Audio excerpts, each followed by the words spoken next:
Christian researcher and author Dave Hunt commented in his book Occult Invasion that Satanist leader Michael Aquino stated with conviction on the Oprah Winfrey Show, "We are not servants of some god, we are our own gods." In at least partial agreement, Kenneth Copeland and Paul Crouch, like Shirley MacLaine, insist on TBN that they are indeed gods. "You are a little god," declare Copeland and Benny Hinn on TBN. "I am a little god," exalts Paul Crouch on international television, and condemns to hell the heresy hunters who say this teaching isn't biblical. I am God. I am. Look, if I'm God, what does that make you? Well, we always see in others what we see in ourselves. I am God.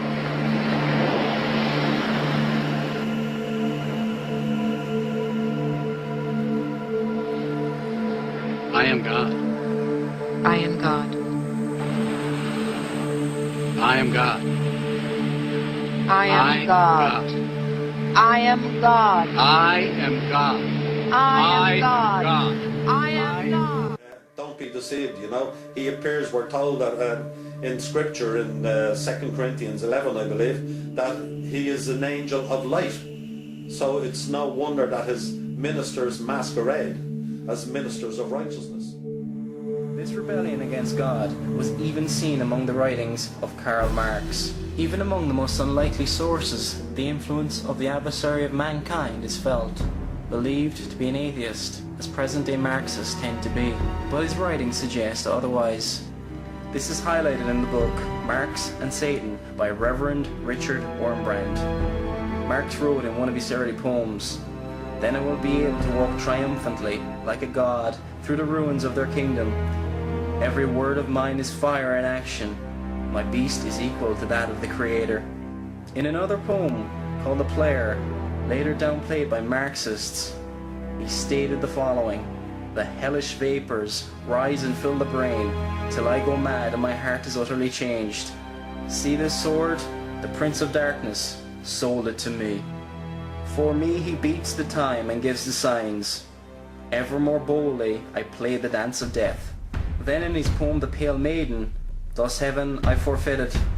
I know it full well, my soul once true to God is chosen for hell." And it is, it's not just a matter of theological opinion, it is hatred against the God of the Bible and hatred against our Lord Jesus Christ. And that's entirely what they mean.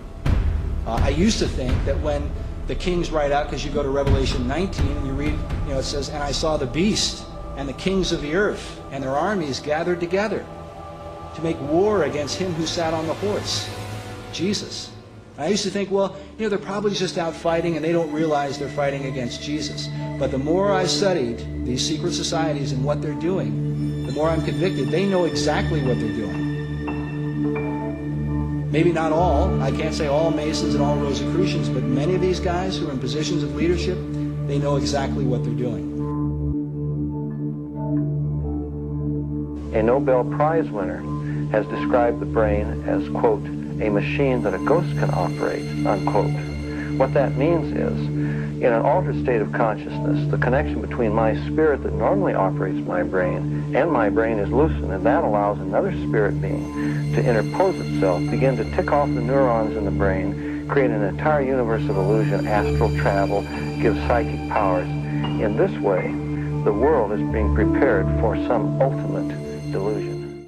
Sheep to a slaughter, most of us here, and we've failed to recognize the nature and the actual agenda of the New World Order, which is a spiritual agenda, apparently. Even out of their own mouths, it's a spiritual agenda. That these beings are desiring the world order. They're playing the people that just to get them to spread the message. And that's mainly to get in touch with yourself, that there's a higher self, and that there's a certain pathway to getting there. Some people are into meditation, other people are into yoga, some people find chiropractic important, other people find homeopathy important, and it's just really interesting to see how they're all interconnected. Why are you at the Mind, Body, Spirit Festival this evening? Well, I work with mind, body, and spirit in my work, so I like to contribute and share with with other people who are interested in that kind of thing. In what ways do you work with the mind, body, and spirit? I do healing work, and I have a children's program up in Mount Shasta, where it's a holistic program, so it's mind, body, spirit. Work with music and dance and relaxation and healing, things like that. Why is a festival like this important? Because we need to have direction. You know, the old way is longer fit with today's, what people want today. We can't do it the old way. We need new ways. The most exciting time, I think, in the whole history of mankind, when we can either destroy ourselves or move into a new and wonderful golden age. We are raising an entire generation of children under the bombardment of cartoons and television shows and fantasy role-playing games and movies that are telling them that the occult and Eastern philosophy is a wonderful thing, not something to be afraid of, not something ugly and fearful, but something beautiful with the darling reptilian creatures with the great psychic powers that are drawing these children into an acceptance of things that are dangerous beyond anyone's comprehension. All this stuff going on in Hollywood. Look at most of the movies that are coming out at the moment. Look at the programs that are on TV. Stargate, Buffy the Vampire Slayer, Dark Angel. Look at all the movies. Avatar, Taken. They're all occultic, they're all spiritual, they're all about vampires, they're all about werewolves, about contacting the dead, about beings coming down from heaven to earth, communicating, ETs, extraterrestrials, aliens, all this stuff, the books, Twilight, what all these things are doing is they're conditioning and brainwashing the whole of the human race to prepare them. With the move away from traditional morals accelerating in Western society and the growth of skepticism towards monotheistic religions, it has not left a spiritual vacuum like some might believe. Due to the move away from absolutes, this generation has embraced postmodern thought. In this worldview, there is no right or wrong. There are no absolutes, as many have rejected God and the Bible. Postmodernism is a mood much more than it is a kind of an organized movement. Postmodernism was at the Garden of Eden when Adam and Eve said, "Has God really said?" What did postmodernism do? It questioned propositional truth. Does a statement really mean what it says, or do you fuse your own meaning into any statement? So postmodernism questioned verbal authority. That's where it all began. You don't leave the authority with the author goes to the reader. So you can read a book and you become sovereign over the author. That's exactly what happened at the Garden of Eden. They wanted to play as God. So postmodernism is actually quite pre-ancient. The thing is this, there was only one prohibition, only one. In the day that you eat of the knowledge of the tree of good and evil, you shall surely die. And we were told not to eat of that, because in the day we would eat of that, we would be as God, knowing good and evil. What it really meant was we would redefine good and evil. You and I don't have the right to do that. The moment you and I redefine good and evil and we come up with two different definitions, whose good is going to trump the other person's good? That's exactly what has happened in our culture today. The person essentially embraces their own morality, creating their own rules, in a sense, becoming their own God. This has opened the door to occult practices being reintroduced to society and being repackaged in Western, scientific, and even Christian terms. Techniques in the field of human medicine, today considered a science, especially in the field of psychology. Consider the following quote from Herbert Benson, MD, Harvard professor. "The shaman can be viewed as an early psychotherapist." Highly influential Masonic author and occult philosopher Manly P. Hole stated the following: "There is abundant evidence that in many forms of modern thought, especially in so-called prosperity psychology, willpower building, and the systems of high-pressure salesmanship, black magic has merely passed through a metamorphosis, and although its name may be changed, its nature remains the same." In 1931, the Occult Digest stated the following: "There is a great awakening sweeping over the world today. There are times when one fully believes that we are entering a new and more complete age, into the sunlight of all knowledge made new."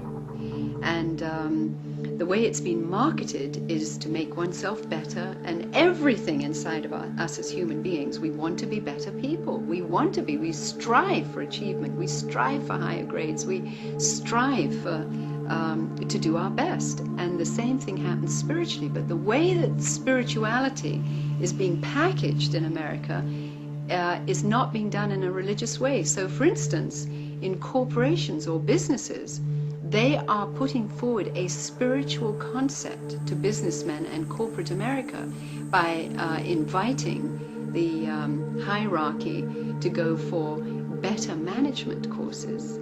But actually, those better management courses are spiritual self-hypnosis and indoctrination into a whole Eastern worldview, into a whole spiritual concept that is contrary to biblical traditional values. Another repackaged technique is that of yoga. In the past few decades, in the Western world, it has been seen as merely physical exercise. But that is not the case. The word means basically to yoke, union. The goal of the Hindu is to be yoked with Brahman. Brahman is the Hindu concept of God, the all or the absolute. Yoga is in many ways the heart of Hinduism. There is no Hinduism without yoga, and there is no yoga without Hinduism. Karl Matriciana, who was born and raised in India, the homeland of Hinduism, Eastern mysticism, and Guru worship, stated the following in her book, Gods of the New Age, on the importance of yoga to Hindu philosophy.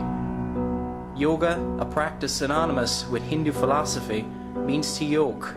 Its goal is to unite man with Brahman, the Hindu concept of God, or rather, the consciousness called the God state.